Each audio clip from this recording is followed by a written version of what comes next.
Clip number 138۔ اس clip میں آپ قرآن پاک کی سورہ آل عمران کی آیت نمبر 120 سے 122 کی تلاوت، ترجمہ قرآن اور تفسیر قرآن صراط الجنان سنیں گے۔ بسم اللہ الرحمن الرحیم۔ ترجمہ، اللہ کے نام سے شروع جو نہایت مہربان رحمت والا ہے۔ ان تمسسکم حسنۃ تسؤہم وان تصبکم سیئۃ یفرحوا بها وَإِن تَصْبِرُوا وَتَتَّقُوا لَا يَضُرُّكُمْ كَيْدُهُمْ شَيْئًا إِنَّ اللَّهَ بِمَا يَعْمَلُونَ مُحِيطٌ۔ ترجمہ، اگر تمہیں کوئی بھلائی پہنچے تو انہیں برا لگتا ہے، اور اگر تمہیں کوئی برائی پہنچے تو اس پر خوش ہوتے ہیں، اور اگر تم صبر کرو اور تقوی اختیار کرو تو ان کا مکر و فریب تمہارا کچھ نہیں بگاڑ سکے گا، بے شک اللہ ان کے تمام کاموں کو گھیرے میں لیے ہوئے ہے۔ ان تمسسکم حسنۃ تسؤہم، اگر تمہیں کوئی بھلائی پہنچے تو انہیں برا لگتا ہے۔ کفار کی عمومی حالت یہ ہے کہ اگر مسلمانوں کو کوئی بھلائی پہنچے تو انہیں برا لگتا ہے، اور اگر مسلمانوں کو کوئی تکلیف پہنچے تو وہ خوش ہوتے ہیں۔ لہٰذا مسلمانوں کو کافروں سے محبت و دوستی نہیں رکھنی چاہیے۔ ان کے مقابلے میں مسلمان اگر صبر اور تقوی کو اپنا شعار بنا لے تو کافروں کا کوئی داؤ مسلمانوں پر نہ چل سکے گا۔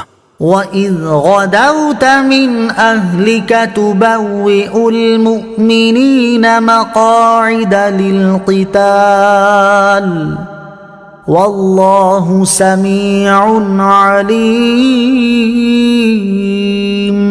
ترجمہ، اور یاد کرو اے حبیب، جب صبح کے وقت تم اپنے دولت خانے سے نکل کر مسلمانوں کو لڑائی کے مورچوں پر مقرر کر رہے تھے، اور اللہ سننے والا جاننے والا ہے۔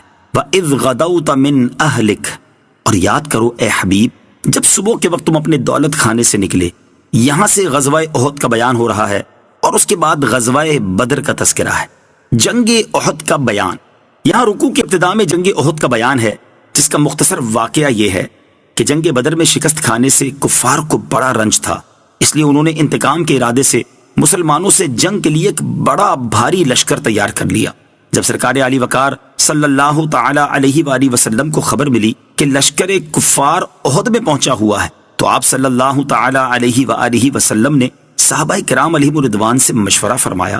اس مشورے میں منافقوں کے سردار عبداللہ بن ابی بن سلول کو بھی بلایا گیا، جو اس سے پہلے کبھی کسی مشورے کے لیے نہیں بلایا گیا تھا۔ اکثر انصار کی اور عبداللہ بن ابی کی یہ رائے تھی کہ حضور سید المرسلین صلی اللہ تعالی علیہ وسلم مدینہ طیبہ میں ہی ٹھہرے رہیں، اور جب کفار یہاں آئیں تب ان سے مقابلہ کیا جائے، اور یہی سرکار دو عالم صلی اللہ تعالی علیہ وسلم کی مرضی تھی۔ لیکن بعض صحابہ کرام کی رائے یہ ہوئی کہ مدینہ طیبہ سے باہر نکل کر لڑنا چاہیے، اور اس پر انہوں نے اصرار کیا۔ سرور کائنات علیہ الصلوۃ والسلام اپنے دولت قدے میں تشریف لے گئے اور اسلحہ زیب تن فرما کر باہر تشریف لائے۔ اب نبی پاک علیہ الصلوۃ والسلام کو دیکھ کر ان صحابہ کو ندامت ہوئی، اور انہوں نے عرض کیا کہ حضور صلی اللہ تعالی علیہ وسلم کو رائے دینا اور اس پر اصرار کرنا ہماری غلطی تھی، اس کو معاف فرمائیے، اور جو آپ علیہ الصلوۃ والسلام کا ارادہ ہو وہی کیجیے، ہم حاضر ہیں۔ نبی پاک علیہ الصلوۃ والسلام نے فرمایا کہ نبی کی شان کے لائق نہیں کہ ہتھیار پہن کر جنگ سے پہلے اتار دے۔ مشرکین 2-3 دن سے احد میں پہنچے ہوئے تھے۔ نبی پاک علیہ الصلوۃ والسلام جمعے کے روز نماز جمعہ کے بعد ایک انصاری کی نماز جنازہ پڑھ کر روانہ ہوئے، اور 15 شوال 3 ہجری بروز اتوار احد میں پہنچے، اور پہاڑ کا ایک درہ جو لشکر اسلام کے پیچھے تھا اس طرف سے اندیشہ تھا کہ کسی وقت دشمن پشت پر سے آ کر حملہ کرے، اس لیے نبی اکرم علیہ الصلوۃ والسلام نے حضرت عبداللہ بن جبیر رضی اللہ تعالیٰ عنہ کو 50 تیر اندازوں کے ساتھ وہاں مقرر فرما دیا کہ اگر دشمن اس طرف سے حملہ آور ہو تو تیروں کے ذریعے اس کا حملہ دفع کر دیا جائے، اور حکم دیا کہ کسی حال میں یہاں سے نہ ہٹنا اور اس جگہ کو نہ چھوڑنا، خواہ فتح ہو یا شکست ہو۔ عبداللہ بن ابی بن سلول منافق جس نے مدینہ طیبہ میں رہ کر جنگ کرنے کی رائے دی تھی، اپنی رائے کے خلاف کیے جانے کی وجہ سے برہم ہوا اور کہنے لگا کہ حضور اکرم علیہ الصلوۃ والسلام نے 9 عمر لڑکوں کا کہنا تو مانا اور میری بات کی پرواہ نہ کی۔ اس عبداللہ بن ابی کے ساتھ 300 منافق تھے، ان سے اس نے کہا کہ جب دشمن لشکر اسلام کے مقابل آ جائے اس وقت بھاگ جانا، تاکہ لشکر اسلام میں ابتری پھیل جائے اور تمہیں دیکھ کر اور لوگ بھی بھاگ نکلیں۔ مسلمانوں کے لشکر کی کل تعداد ان منافقین سمیت 1000 تھی، اور مشرکین 3000 تھے۔ مقابلہ شروع ہوتے ہی عبداللہ بن ابی منافق اپنے 300 منافقوں کو لے کر بھاگ نکلا، حضور اکرم علیہ الصلوۃ والسلام کے 700 صحابہ آپ علیہ الصلوۃ والسلام کے ساتھ رہ گئے. اللہ تعالیٰ نے ان کو ثابت قدم رکھا یہاں تک کہ مشرکین کو شکست ہوئی. مسلمان مشرکوں کے پیچھے بھاگے تو پہاڑی درے پہ موجود صحابہ کرام بھی بھاگتے ہوئے مشرکین کے پیچھے پڑ گئے. اور تاجدار رسالت صلی اللہ تعالیٰ علیہ وآلہ وسلم نے جہاں قائم رہنے کے لیے فرمایا تھا وہاں قائم نہ رہے.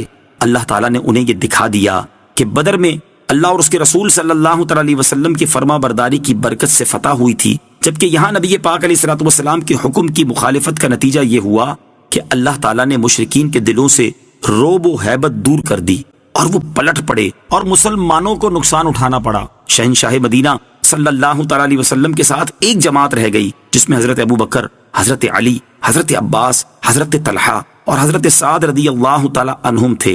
اسی جنگ میں دندان اقدس شہید ہوئے اور چہرہ اقدس پر زخم آیا. اسی کے متعلق یہ آیت کریمہ نازل ہوئی. إذ هم الطائفتان منكم أن تفشلا والله وليهما وعلى الله فليتوكل المؤمنون. ترجمہ: جب تم میں سے دو گروہوں نے ارادہ کیا کہ بزدلی دکھائیں اور اللہ ان کو سنبھالنے والا تھا اور اللہ ہی پر مسلمانوں کو بھروسہ کرنا چاہیے. اذ ہمت طائفتان منکم ان تفشلا، جب تم میں سے دو گروہوں نے ارادہ کیا کہ بزدلی دکھائیں. یہ دونوں گروہ انصار میں سے تھے. ایک قبیلہ بنی سلمہ جس کا تعلق حضرت سے تھا اور ایک بنی حارثہ جن کا تعلق اوس سے تھا. یہ دونوں لشکر کے بازو تھے.